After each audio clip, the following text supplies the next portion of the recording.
Hey everybody, today is December 22nd of 2020. No intro in this video. We're going to cut right to the chase. Doing something a little bit different today. Yesterday, I got news that my eldest uncle, who was 81 years old, passed away after a battle with COVID-19 that lasted 2 to 3 weeks with him in the hospital. Now, in this video, I want to talk about the potential of something else going on with this coronavirus. And I want to talk to you about what I know of the experience that happened with our family and what doesn't smell right about it and the type of thing that I want everyone to know about. So, again, this began early December. When I got word that my uncle was diagnosed upon one of his admissions to the hospital. Now, he was not in great health. Like I said, he was 81 years old. He did have some health issues. Wasn't always able to walk around under his own power. But, I had seen him over the summer and thought he was relatively healthy. So the first thing that went strange was back on December 12th, and I got an update from my mom saying that my uncle had just gotten a nice night of sleep, and he was feeling about the same. Everything's about the same. Still takes him a lot of oxygen to do anything or whatever.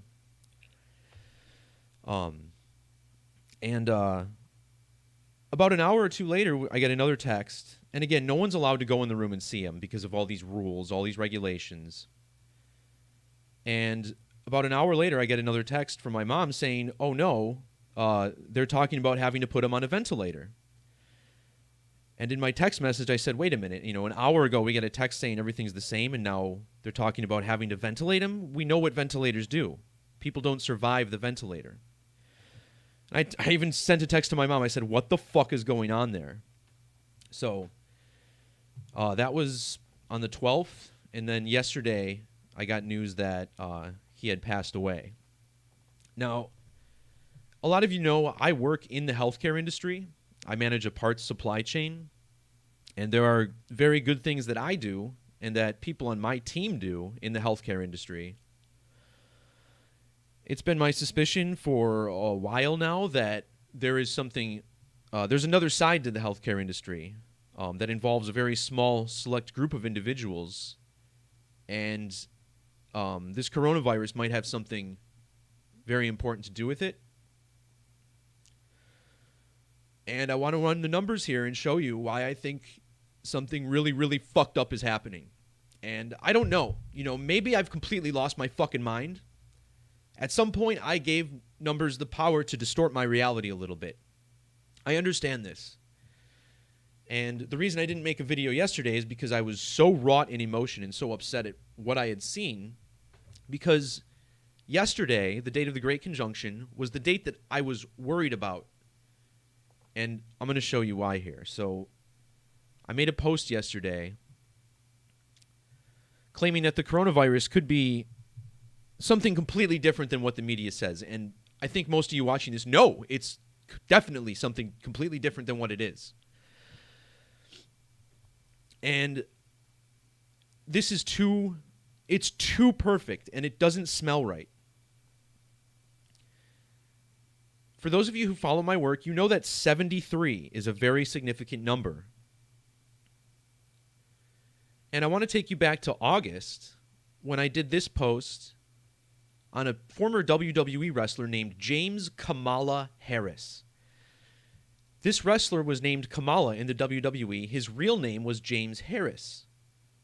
So technically his name is Kamala Harris. And back in 2018, I made a post saying, hey, and I never made a post like this before, and I never made one after this, saying, Death Watch, pro wrestler Kamala Jim Harris. And in this post, I say there's a really good chance he's going to die in relation to Kamala Harris. Well, it turns out he died 2 days before Kamala Harris was announced the vice presidential candidate. Now, in Gematria, the name Harris sums to 73 in the alphabetic order. He died 73 days after his own birthday and 73 days before Kamala Harris's birthday. The word sacrifice is 73. The phrase ritual sacrifice is 73. And then, of course, the media gives us this picture of Kamala for president. And then they told us he died of coronavirus, COVID-19. So now we're seeing the same thing with my uncle.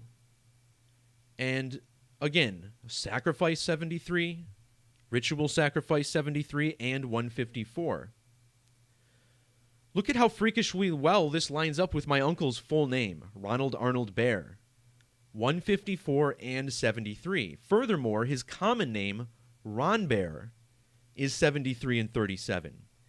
And the reason I was concerned about the 21st for the past week is because that's a date with 73 and 37 numerology. And then sure enough, I get a call on that day telling us he died. 73, also the gematria of winter and season. The 21st was the first day of the winter season. Also the date of the Great Conjunction, or GC, like 7-3. So this is just his name. This isn't even looking at his age, and I did not actually know his birthday until after he passed, and I looked it up. And I thought, well, look, Derek, you're just making something out of nothing.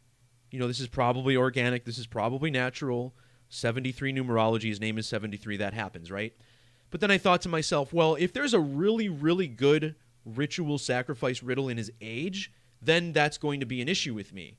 And this is freaky. In both reverse and ordinal, the word ritual is 81. My uncle was 81 years old, and he was 206 days after his birthday. And you guys know the other significant cipher I teach is called Jewish Gematria, and there the word sacrifice equals 206. So he's 81 years and 206 days old on this date. Ritual 81, 81, sacrifice 206. By the way, this is also 22 weeks and 6 days before his next birthday, which is the English Gematria of sacrifice. So, what the fuck is going on? I'm at the point where I want some fucking answers. Because I can't keep preaching numerology. I can't keep teaching this topic if I don't really understand what's going on. And I'm at the point right now where I don't feel like I totally understand what's going on. You know, why am I able to look at a date a week ahead of time and say that that's a freaky date for what's going on, and then it happens as it does?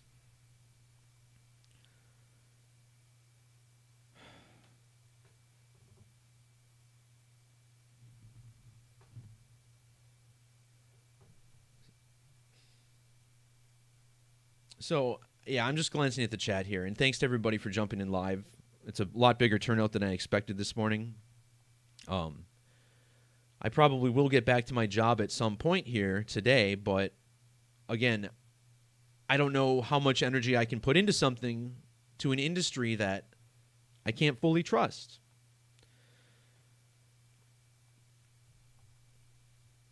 So, you know, I wanted to make a video last night, and I was going to be very, very angry about it, and I'm still pretty angry. But it's like, I forgot what I was going to say. So, guys, you know, I want to say that Gematria is the language of God, and that what we're witnessing is just the manifestation of His will. I'm not sure that that's what's all going on in this world, and something needs to change, because I see this stuff and I'm really angry. You know, what's so angering about it is that even if this virus is completely real and everything they tell us about it is true, why can't they let family go in there? Because the most heartbreaking part about this story is that while we were fortunate that my aunt was able to spend some time with him before he passed, the rest of his family was not. I think they were literally on their way to the hospital when he passed away. So I have a whole side of my family that didn't even get to properly say goodbye to their father, their grandfather. And, he couldn't figure out the FaceTime in his phone, so we couldn't do any face-to-face. So my last message to him had to be a video message. That's the fucking world we live in right now, where our loved ones are dying, and we're not even allowed the fucking privilege to sit in the room and say goodbye to them. That's what pisses me the fuck off. And it's time for things in this fucking world to make a goddamn change. Wake the fuck up, people. I'm sorry.